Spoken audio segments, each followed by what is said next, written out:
Graças a Deus. Bendito seja o nome glorioso, poderoso do Senhor Jesus. Eu gostaria de dar continuidade àquele assunto que nós começamos a tratar desde anteontem, que é a fé aliada com a verdade. E quando se trata de verdade, se trata de justiça. E quando se trata de justiça, se trata de sacrifício. Porque para a gente andar na justiça, para a gente andar na verdade, na justiça, a gente tem que sacrificar os nossos desejos, as nossas vontades, as nossas concupiscências, as nossas inclinações para o mal, para as injustiças.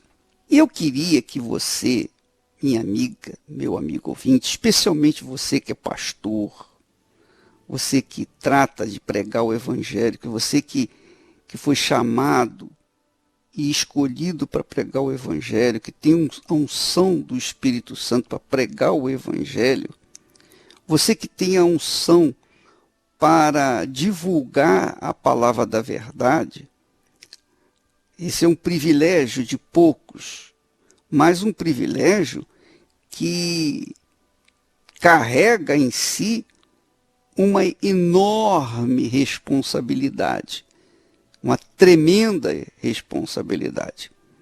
E eu tenho falado para os pastores, para os meus colegas, bispos e também suas respectivas esposas, que nós não fomos chamados e escolhidos para servir a Deus, para tentar convencer as pessoas a respeito da nossa fé.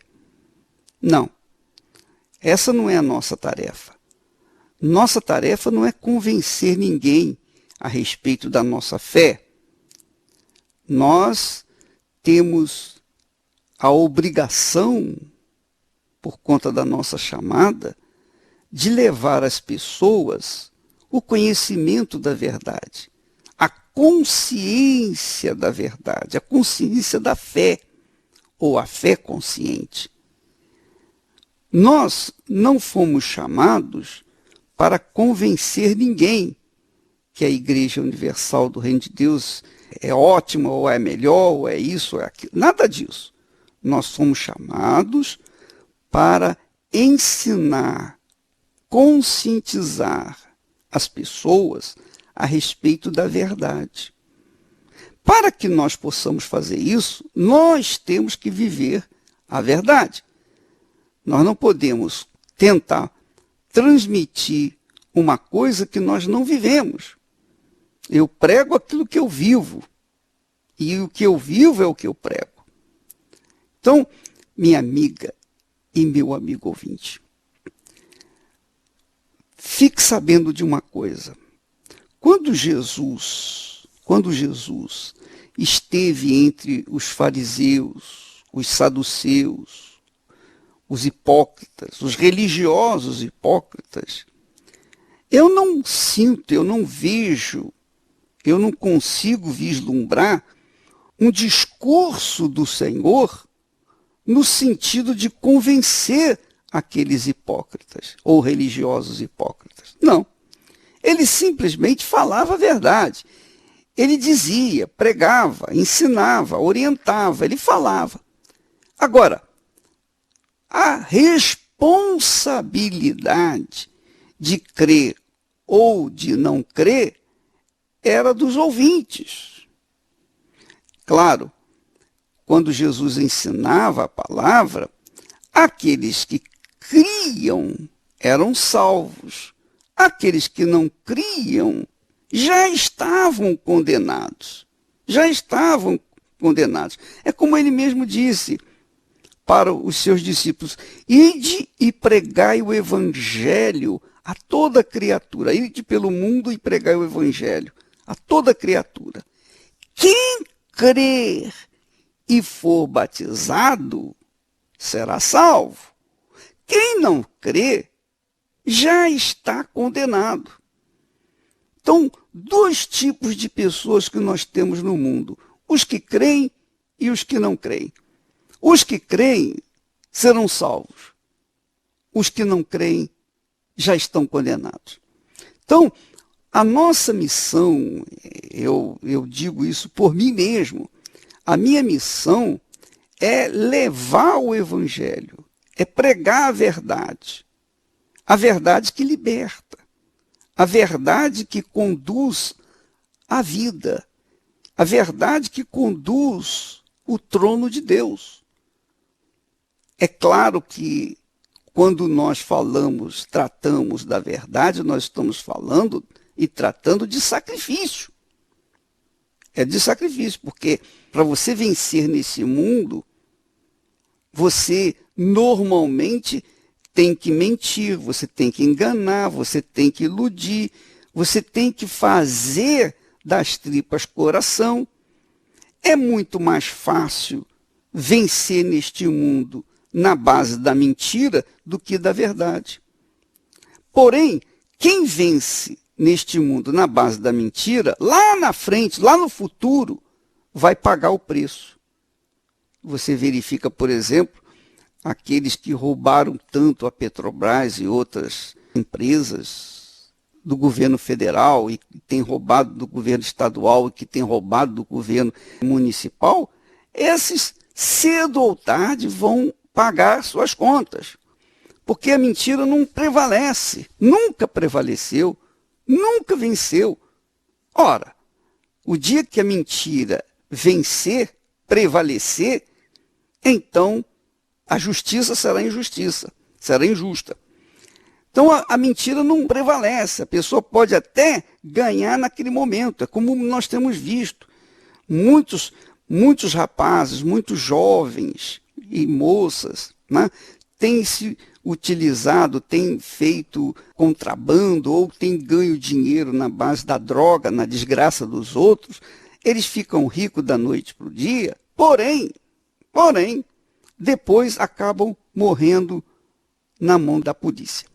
Ora, também nós vimos aí o Petrolão, que muita gente está sendo caçada pela justiça e está havendo um alvoroço tremendo, porque gente grande, os bandidos de colarinho branco estão sendo processados e levados à cadeia, porque ganharam dinheiro na base da corrupção, da mentira. Ora, então é mais fácil você usar a mentira para conseguir os seus objetivos daquele momento do que a verdade. Agora, aqueles que usam a verdade, que é mais difícil, é sacrificante, você trabalha mais, você luta mais, leva mais tempo. Porém, lá na frente, quando vierem as tempestades, as chuvas, quando vierem os problemas, não vão afetar aquilo que foi fundamentado, que é a verdade, aquele trabalho que foi elaborado na verdade. Assim também é com respeito à libertação. Quando a pessoa se liberta dos espíritos imundos, que são libertos das suas orgias, dos seus vícios, que são libertos de seus demônios, são libertos por conta da verdade. Porque a palavra da verdade liberta essas pessoas quando elas colocam essa verdade em prática. Agora, as pessoas que não colocam a verdade em prática, a verdade que é Jesus, a verdade que é a palavra dele, então essas pessoas acabam ficando religiosas, frequentadoras de igrejas, porém não libertas. Então, nós temos um problema grave, gravíssimo aí. Porque as pessoas, às vezes, são convencidas pelo diabo que elas estão bem, que elas estão livres. Mas, na realidade, a vida delas já é o espelho do demônio ou do inferno que está dentro delas. Então, o que eu quero deixar bem claro aqui é que nós, como servos de Deus, ou servo de Deus, conscientiza as pessoas da verdade. Conscientiza, quer dizer, ensina, orienta, trabalha na consciência, trabalha na inteligência, no intelecto da pessoa, não na emoção. Trabalha na consciência. Ora, quem crê é salvo. Quem não crê já está condenado, já está destinado ao inferno. E a gente não pode fazer nada. A gente sente muito, mas o que a gente vai fazer? Não pode fazer nada. Pensa comigo, minha amiga, meu amigo ouvinte, não é verdade? Eu trabalho dessa forma. Eu procuro ensinar a palavra de Deus. Ensinar. Mas quem convence as pessoas do pecado é o Espírito Santo. E se você não é convencida ou convencido pelo Espírito Santo, então é porque você não vai ser salvo. Você não tem a salvação. Essa é a realidade. O Espírito Santo me convenceu do meu pecado. Foi ele que me convenceu. Não foi nenhum pastor, não foi nenhuma igreja, nenhuma religião, nada disso. Foi o Espírito Santo. Agora, eu ouvi a palavra de um servo de Deus que me fez pensar, me fez raciocinar. E uma vez absorvendo aquele ensinamento, eu cheguei à conclusão que não tinha outra alternativa para mim. Eu abracei aquela verdade e tenho seguido essa verdade há 51 anos. Mas isso por uma obra conjunta do Espírito Santo e o pastor, o servo, que me ganhou para Jesus. Então, o servo pregou a palavra, me ensinou a palavra, me conscientizou da palavra, e o Espírito Santo, então, me convenceu. Eu poderia dizer assim, o servo de Deus é como o alfabetizador. Ele alfabetiza, ele ensina a palavra, ele ensina como ler a Bíblia, ele ensina como entender a palavra de Deus. Agora, quem convence a pessoa para obedecer essa palavra ou não é o Espírito Santo. Para obedecer é o Espírito Santo. É o que Jesus falou. Olha, quando eu voltar para o meu Pai, eu vou enviar um outro Consolador. E quando ele vier, ele vai convencê-lo do pecado. Ele vai convencê-lo do pecado, ele vai convencê-lo da justiça, do que é justo, e vai convencê-lo também do juízo. 3 coisas. O Espírito Santo me convenceu do meu pecado, me convenceu da justiça, porque eu vivia na injustiça, e me convenceu do juízo, que um dia todos seremos julgados. E, obviamente, aqueles que optaram em obedecer, em seguir a sua palavra, esses foram convencidos pelo Espírito Santo a serem, digamos, salvos do juízo final. Então, minha amiga, meu amigo ouvinte, eu tenho muito prazer de pregar o Evangelho, de ensinar o reino de Deus. Aliás, Jesus mandou que a gente libertasse as pessoas, né? Manifestasse os dons do Espírito Santo. E em seguida ele mandou que a gente pregasse o Evangelho do reino e depois ensinasse. Então, há um tripé no reino de Deus. A igreja do Senhor Jesus é feita por um tripé. Primeiro a gente cura, liberta, quer dizer, faz a obra de libertação das pessoas, de cura divina, de milagres. São os dons, a manifestação dos dons do Espírito Santo. Segundo, a pregação do reino de Deus. Jesus disse, é chegado até vós o reino de Deus. Terceiro, ensinai.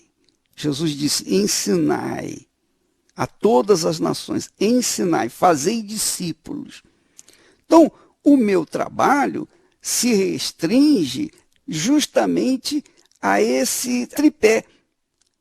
Embora eu, pessoalmente, esteja mais envolvido no ensinamento da palavra de Deus, mas isso não significa que os meus companheiros estejam também voltados só para isso, não.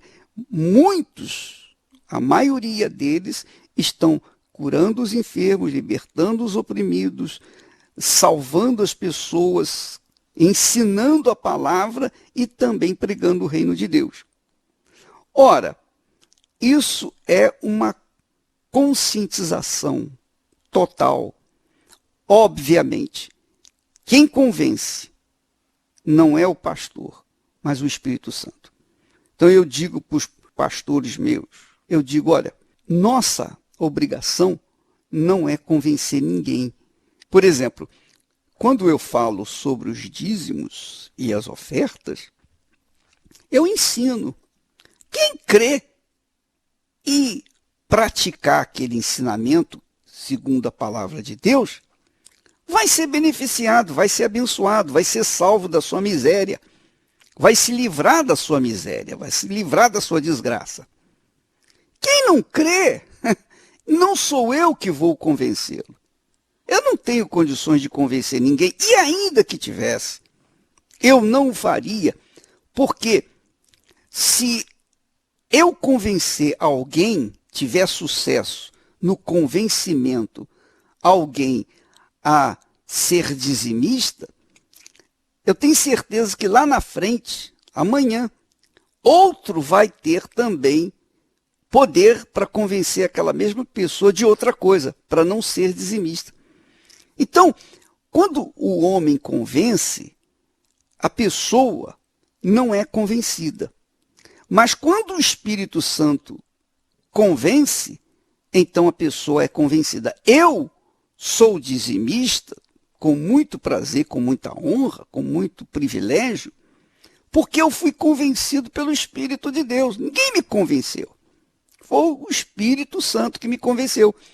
Quando eu li a sua palavra, eu me dei conta de que eu estava roubando a Deus por não ser dizimista, por não ser fiel ao Senhor, ao meu Senhor, e considerá-lo como primeiro na minha vida. Então, os dízimos representam os nossos primeiros frutos, os frutos do nosso trabalho. Então, que significam que os dízimos representam o nosso primeiro amor. Eu costumo falar que quando uma criança faz aniversário e depois o auge do aniversário, da festa de aniversário, é o bolo. Quando a criança sopra as velhinhas, então ela pega uma faca, ela corta a primeira fatia do bolo. Então ela pega aquela primeira fatia, ela vai dar para o pai ou para a mãe. Mas para quem ela der o primeiro pedaço do bolo, essa pessoa é mais importante na vida dela. Se ela dá para a mãe é mais importante. Se ela dá para o pai é mais importante. Se ela dá para um amigo, então nem o pai nem a mãe são mais importantes do que esse amigo. Então, a criança, na sua inocência e pureza, dá o primeiro pedaço do bolo para a pessoa que ela mais confia, que ela mais ama, que ela mais considera nesse mundo. Assim também são os dízimos, são os primeiros frutos, os primeiros 10%. Nós oferecemos a Deus como reconhecimento do seu senhorio em nossas vidas, como reconhecimento da salvação que ele nos deu. Oh, meu Deus, muito obrigado. Antes eu era um idólatra, eu era um pagão, eu tinha muitos deuses, eu adorava muitos deuses, eu adorava a minha mãe, eu adorava meu pai, eu adorava meus irmãos, eu adorava isso, eu adorava aquilo. Quando eu conheci o meu Senhor, eu deixei de adorar tudo e todos para adorar exclusivamente ao meu Senhor que me salvou. Então, é uma questão de consciência. E eu não estou falando isso para você me ouvir, que está me ouvindo, ser um dizimista. Não, eu estou ensinando, eu estou conscientizando. Se você crê, você vai em frente. Se você não crê, você fica parado. Agora, Deus é tão maravilhoso, tão glorioso, que ele também nos dá o direito de provar a sua palavra para neutralizar aquela dúvida que o diabo tem posto, tem derramado sobre o mundo. Ele diz assim para as pessoas: Ele faz as pessoas fazerem essa seguinte pergunta: mas vem cá, como é que eu posso ter certeza que essa palavra que manda a gente dar o dízimo, que Deus nos convida a ser dizimista, ele diz, como é que eu posso saber que essa palavra é de Deus ou é do homem? Não, isso aí não é invenção do homem, não. Bem, só tem um jeito de você saber, é provar, e Deus nos dá o direito de prová-lo. Ele diz: provai-me e vede se eu não vos abrir as janelas dos céus e derramar sobre vós bênçãos sem medida. Então, eu tenho o direito de provar a Deus. Não é ofensa, não. Eu tenho o direito de testar a palavra dele. Eu tenho esse direito. Ele me dá esse direito. Ele mesmo me convida a fazê-lo. Então, Deus não quer nada imposto. E nós, na Igreja Universal do Reino de Deus, não impomos nada a ninguém. Lembra que eu falei ainda outro dia?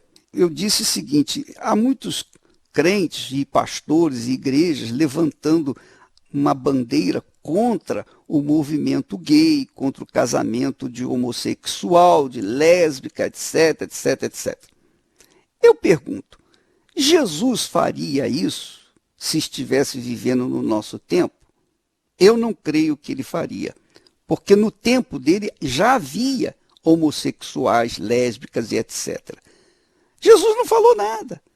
Jesus não levantou uma bandeira: olha, vocês têm que falar contra o homossexualismo, que é proibido, que não deve, que... Nada disso. Eu não vou me envolver, eu não vou falar, eu não vou levantar a bandeira criticando a pessoa porque ela é homossexual, porque ela vai casar com outro homem, ou um homem que vai casar com outro homem, ou uma mulher que vai casar com outra mulher. Esse é problema deles. Deus nos deu o direito de escolher. Ele nos deu o direito de optar a nossa vida.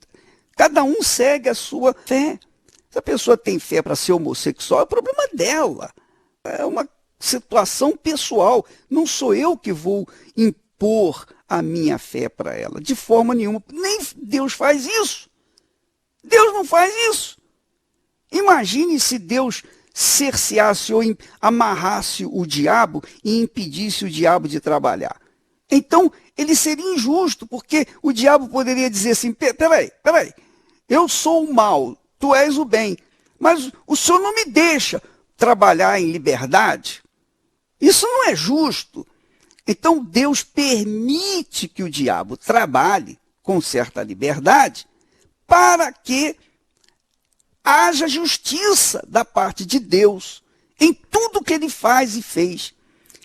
Deus não poderia, de forma nenhuma, impedir que o diabo viesse a agir nesse mundo e desgraçá-lo, porque ele deu o domínio ao homem para que o homem dominasse esta terra e o representasse na direção, na condução, na administração deste planeta. Mas o homem entregou a sua autoridade para o diabo. O que Deus pôde fazer? Não pode fazer mais nada, a não ser trazer uma solução, que é o Filho dele, Jesus, para que aquele que nele crê venha ser livre do poder do diabo, venha ser livre da autoridade de Satanás e poder, inclusive, ter autoridade sobre o próprio diabo. Então, minha amiga e meu amigo ouvinte, Deus não impõe nada a ninguém, ele convence. O Espírito Santo convence a gente do pecado, da justiça, do juízo. Mas ele não impõe, ele não impõe. Ele não faz com que a gente tenha uma atitude que ele quer. Não, a nossa atitude tem que ser espontânea diante dele. É como um filho, uma filha. Nós não impomos, não impusemos, e eu odeio impor alguma coisa a alguém, porque eu odeio que alguém venha me impor alguma coisa também. Eu sou livre, eu sou absolutamente livre. Então, eu não gosto, porque eu sou livre, eu quero que os outros tenham liberdade. Então, eu não vou levantar nenhuma bandeira aí contra A, B ou C, opção sexual de A, B ou C. Não, porque Jesus não fez isso na época dele. Jesus esteve diante dos fariseus hipócritas, dos religiosos, e eles o chamaram de endemoniado. Falaram que Jesus, pelo chefe de Beelzebul, ou de Satanás, que ele fazia expulsar demônios. Ora, Jesus foi confrontado dessa forma. Mesmo assim, ele não teve um discurso de tentar convencê-los, dizendo, não, peraí, não é nada disso, poxa, eu sou o filho de Deus, nada disso. Ele pregava a verdade, ele ensinava a verdade, e as pessoas que criam eram salvas. As pessoas que não criam não eram salvas. E assim foi, assim é, e assim será por toda a vida, até a vinda dele, a segunda vinda dele. Então, minha amiga, meu amigo ouvinte, nós temos batido na tecla de que se nós temos fé para tomar posse das bênçãos de Deus, das promessas de Deus, nós não podemos abrir mão da verdade. Nós não podemos abrir mão da verdade. Nós temos que andar na verdade. Eu tenho que viver na verdade. Se eu estou na fé porque eu conheci a verdade, eu tenho que continuar na fé mediante a verdade que me libertou. Agora, eu não posso manifestar a fé para tomar posse nas bênçãos de Deus e andar na mentira. Por exemplo, Jesus curou 10 leprosos. Apenas um voltou para segui-lo. Jesus sabia muito bem que 9 iriam voltar para o pecado, para a mentira. Mesmo assim, Jesus os curou. Quer dizer, Jesus curou a todos. Curou os 10. Mesmo sabendo que 9 iriam voltar para a vida de mentira. Ele fez a parte dele. O outro, o único que voltou, aderiu à verdade de Jesus. Não, poxa, esse me curou, me limpou, me salvou, me arrancou do poço da humilhação, da vergonha, da dor, do desprezo da sociedade. Ele me libertou. Poxa, eu quero seguir esse Jesus. Poxa, eu vou seguir essa verdade. Então, isso aconteceu comigo.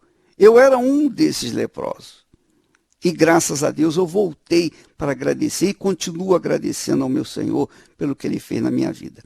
Ele não me impôs, Ele não me obrigou, Ele me mostrou a verdade, eu aceitei a verdade, eu fui conscientizado da verdade e a verdade tem me feito livre, até mesmo para impor derrotas ao inferno. Então, minha amiga, meu amado ouvinte, você que deseja ter uma vida de qualidade, ainda que você seja uma pessoa que não seja perfeita, mas você vive na fé, você vive pela fé, quer dizer, você vive de fé em fé. Em outras palavras, você vive dia após dia, obedecendo, seguindo a sua vida, fazendo a sua vida, padronizando a sua vida de acordo com a palavra da verdade, com a palavra de Deus. Então isso é viver pela fé. Quer dizer, não há fé sem verdade, não há fé sem sacrifício. Não há fé sem sacrifício. Nós, para seguirmos o Senhor Jesus, nós temos que abrir mão das nossas mentiras, dos nossos enganos, dos nossos fingimentos, da nossa hipocrisia e andar de acordo com a palavra do Senhor, que disse, seja a sua palavra sim, sim, não, não. O que passar disso vem do inferno. Então, se você quiser seguir a verdade e tirar proveito dela e viver uma vida de qualidade e tranquila, em paz, porque quem vive na verdade vai viver em paz. Agora, quem vive na mentira é certo que não vai ter paz. Então, tem muitos crentes que vivem em conflitos, vivem em problemas, porque não vivem em paz, justamente porque não foram libertas, não vivem na verdade da justiça de Deus. Essa é a verdade que nós temos que observar para que nós possamos ser abençoados neste mundo.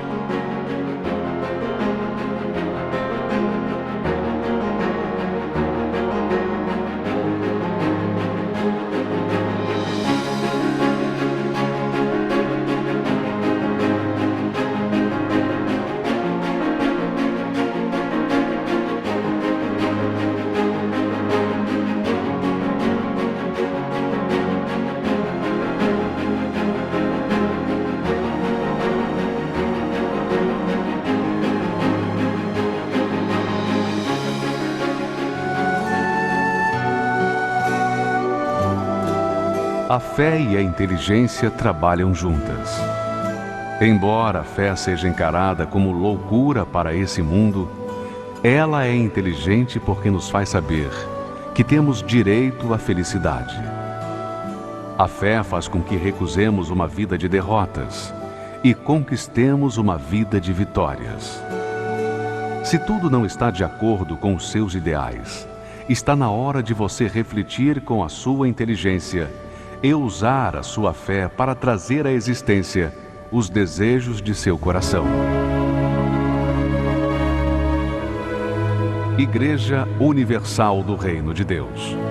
Um lugar de fé para a sua vida. Graças a Deus, minha amiga, meu amigo. Você entendeu essa mensagem? A fé inteligente. A fé inteligente é que nos conduz a uma vida de qualidade. A fé que não envolve inteligência, por exemplo, a fé emotiva, a fé religiosa, ela faz a pessoa fanática, ela faz a pessoa perdida, mais cega ainda, porque não deixa a pessoa pensar, raciocinar. A fé inteligente leva a pessoa a abrir os olhos, entender onde ela quer chegar, onde ela vai chegar, dá a visão para a pessoa. E é isso que Deus faz, Ele nos conscientiza de onde nós chegaremos. Então, essa é a fé inteligente, racional, a fé consciente, a fé que nós, convencidos pelo próprio Deus, na pessoa do Espírito Santo, tomamos a decisão de segui-lo. Essa é a fé que faz a diferença e que agrada a Deus e que traz os benefícios que nós desejamos neste mundo. Nós estaremos dando continuidade a esse assunto amanhã, porque eu o acho de extrema importância para a salvação final do ser humano. Jesus disse: quem crê e for batizado será salvo.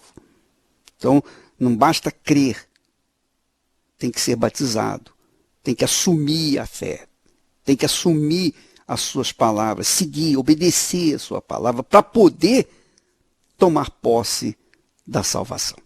Que Deus abençoe a todos e até lá, em nome do Senhor Jesus.